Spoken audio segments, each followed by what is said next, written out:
God is being loyal to those he judges? What an intriguing concept. Loyalty and judgment pronounced. Now, these are not normally thought of as being on the same side, are they? And yet, what if they are?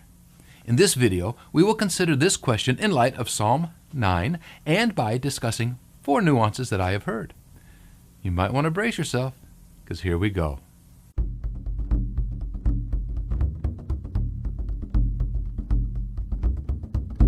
Hello, my name is Charles Yerkes, and this is the Simple, Not Shallow video channel. Now, the purpose of this channel is to bring you digestible, compelling, and conversational insights into the Bible in order to help the Bible come alive to you so that your joy may be complete as you learn about God. And doing so is truly learning to love simply, wisely, and well. And that is where the excitement and meaning in life dwell. So, is God being loyal to those he judges? Well, let's begin by reading the simple, not shallow, studied interpretation of Psalm 9. I will worship and praise God with my whole heart. I will tell of all the miraculous things which you have done. I will merrily rejoice and revel in you. I will praise your name, the name above all names. Now, when my enemies are repelled, they stumble backwards all over themselves and are carried off before you. For you have executed judgment in favor of me and my legal claim. From the judge's seat you have presided and passed a virtuous judgment. You have rebuked the people. You have destroyed the wicked. You have eradicated their names forever. The enemy has vanished, ruined forever. Their cities you have torn down. The very memory of them has perished. The Lord will reign forever. He has established his throne as a seat of judgment. He will judge the inhabitants of the world. Because he is loyal to them, he executes judgment towards the people in fairness. And the Lord is also a haven for the oppressed, a shelter in their times of need. Those who know your name will trust you. For you, my Lord, do not abandon those who seek you in prayer and praise.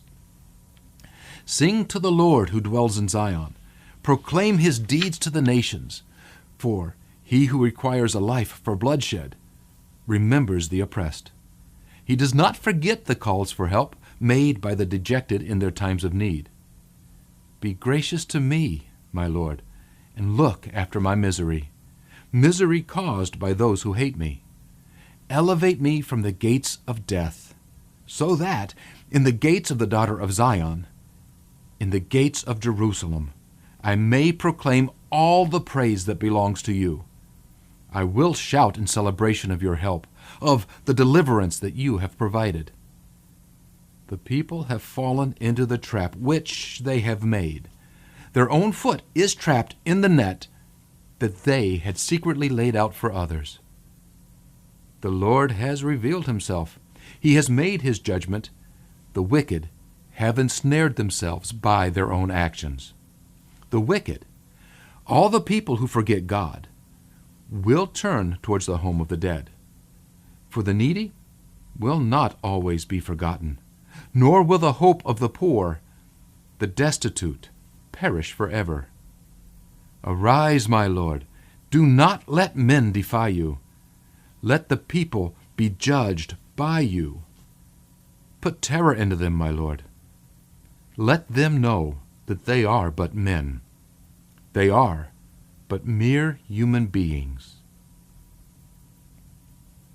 And that was a simple, not shallow, studied interpretation of Psalm 9.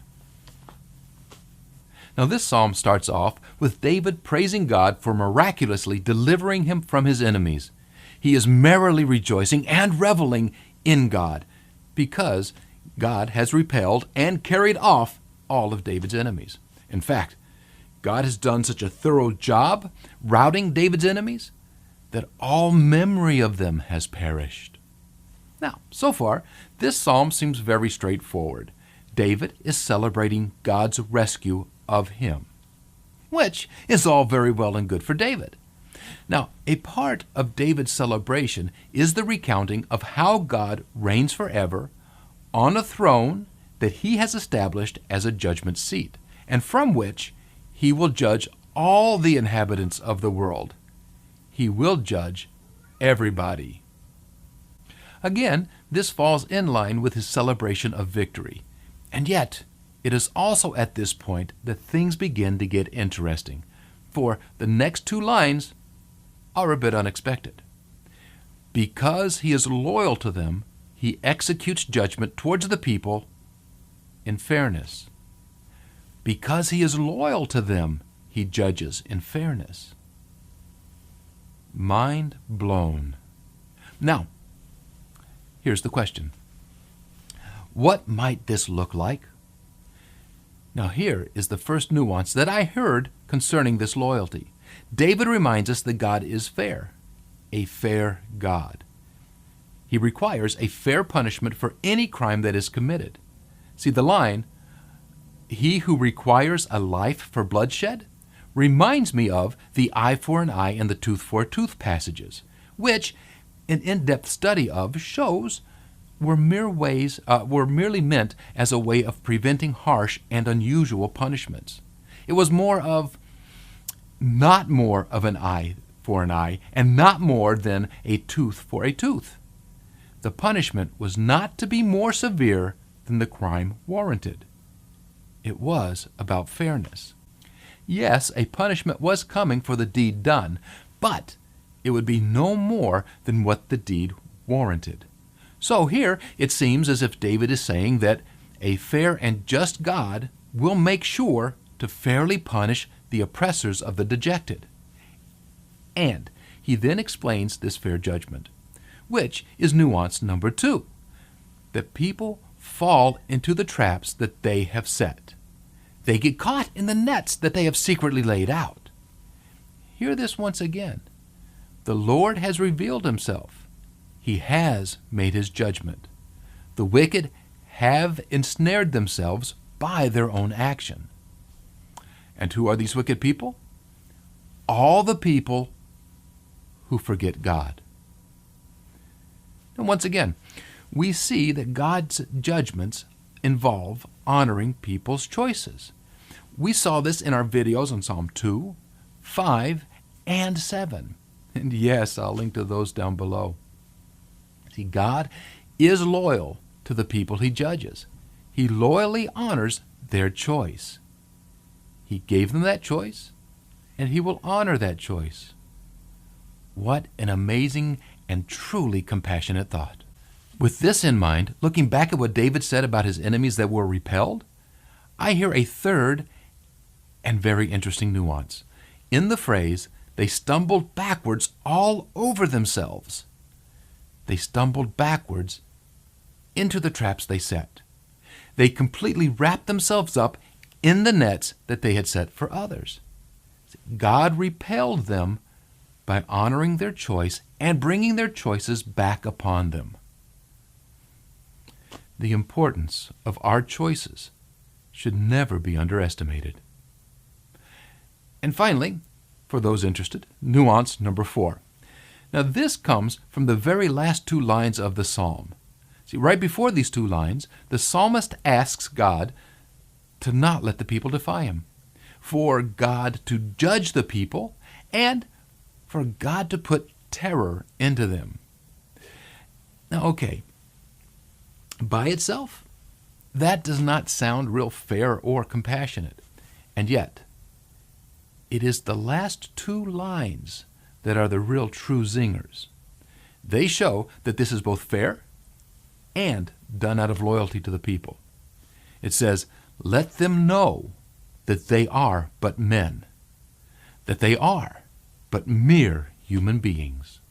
That is the terror, that they simply realize who they are. But what could be fairer than that?